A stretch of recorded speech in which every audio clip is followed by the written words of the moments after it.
सिंचाई सिंचाई परियोजनाओं के निर्माण व संधारण के लिए वर्ष 26-27 में रुपये 14,742 करोड़ का प्रावधान प्रस्तावित है। लोक निर्माण से लोक कल्याण की दिशा में प्रदेश निरंतर आगे बढ़ रहा है। वित्त वर्ष 2025-26 में अब तक 2,190 किलोमीटर सड़क के निर्माण तथा 992 किलोमीटर सड़क नवीनीकरण एवं 30 पुलों तथा रेलवे ओवरब्रिज के निर्माण पूर्ण किए गए हैं। इसके अतिरिक्त लगभग 3,000 करोड़ लागत के कार्य, जिनमें प्रमुख रूप से 6 लेन कोलार रोड, भोपाल में गायत्री मंदिर से गणेश मंदिर तक फ्लाईओवर तथा दमोह नाका एलिवेटेड कॉरिडोर पूर्ण किए गए हैं।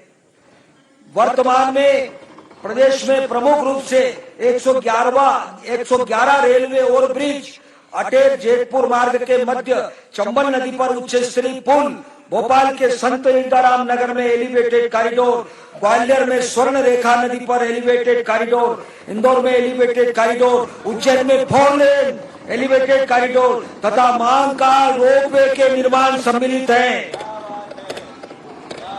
प्रदेश में सड़क अधोसंरचना के शीघ्र तथा गुणवत्तापूर्ण विकास के लिए हाइब्रिड एन्युटी मॉडल को अपनाया गया।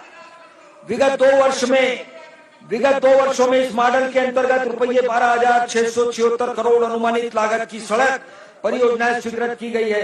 प्रदेश में सड़क network, road network master plan तैयार किया जा रहा है। प्रधानमंत्री ग्राम सड़क योजना अंतर्गत वर्ष 2025-26 में लगभग 1,500 किलोमीटर सड़कों के निर्माण एवं लगभग 7,000 किलोमीटर सड़कों के नवीनीकरण का लक्ष्य पूर्ण होगा। विगत बजट भाषण में घोषित मुख्यमंत्री मजरा टोला सड़क योजना के अंतर्गत ऐसी बसाहट है जिनमें मुख्य सड़क मार्ग से पहुंचने हेतु सड़क उपलब्ध नहीं है के लिए 30,900 किलोमीटर सड़क निर्माण हेतु स्वीकृति दी गई है। क्षतिग्रस्त पुलों का पुनर्निर्माण योजना के अंतर्गत 1,766 पुल तथा पुलियों के निर्माण की रुपये 4,572 करोड़ की योजना स्वीकृत की गई है।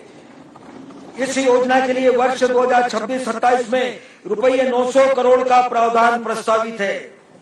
सड़कों एवं पुलों के निर्माण एवं संधारण के लिए वर्ष 2026-27 में रुपये 12,690 करोड़ का प्रावधान प्रस्तावित है।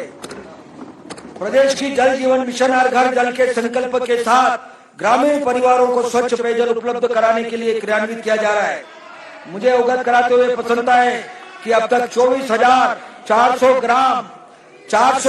ग्राम हर घर जल घोषित किए गए हैं। इसके अतिरिक्त लगभग 5,75,000 हैंडपंपों के माध्यम से ग्रामीण बसाहतों में पेयजल उपलब्ध कराया जा रहा है।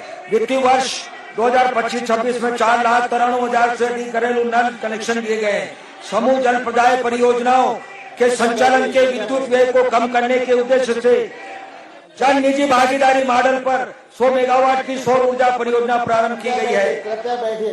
नलकूपों के अनुरक्षण के लिए रुपये 104 करोड़, ग्रामीण समूह जल प्रदाय योजना के लिए 165 करोड़, पेयजल योजनाओं का जल निगम द्वारा क्रियान्वयन योजना के लिए रुपये 53 करोड़, सिंचाई एवं पेयजल योजना के सौर ऊर्जीकरण के लिए रुपये 156 करोड़ तथा जल जीवन मिशन के लिए रुपये 4,454 करोड़ का प्रावधान प्रस्तावित है।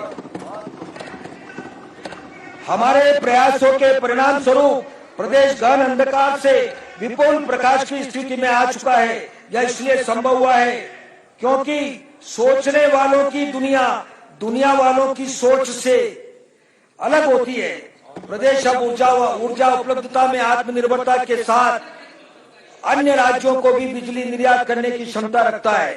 प्रदेश में भविष्य में विद्युत की बढ़ती आवश्यकता के दृष्टिगत 660 मेगावाट क्षमता की एक इकाई अमरकंटक एवं सतपुड़ा ताप विद्युत गृह में स्थापित की जा रही है।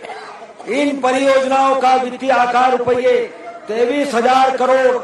इसके अतिरिक्त पुराने हो चुके ताप एवं जल विद्युत गृहों की क्षमता एवं जीवन काल में वृद्धि एवं आधुनिकीकरण के कार्य भी किए जा रहे हैं। हमारी सरकार वर्ष 2030 तक नवीनीकरण ऊर्जा क्षमता को 500 गीगावाट तक ले जाने के राष्ट्रीय लक्ष्य में उल्लेखनीय योगदान के लिए योजनाबद्ध रीति से कार्य कर रही है।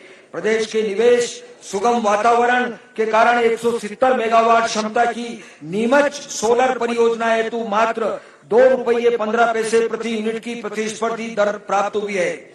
सूर्य मित्र कृषि फीडर योजना के अंतर्गत लगभग 4000 मेगावाट की सोलर परियोजनाएं चिन्हित की गई है, जिनमें किसानों एवं स्थानीय उद्यमियों की व्यापक भागीदारी सुनिश्चित की गई है। समस्त शासकीय भवनों पर विकासक के माध्यम से रूफटॉप कोर्स परियोजना प्रचलित है।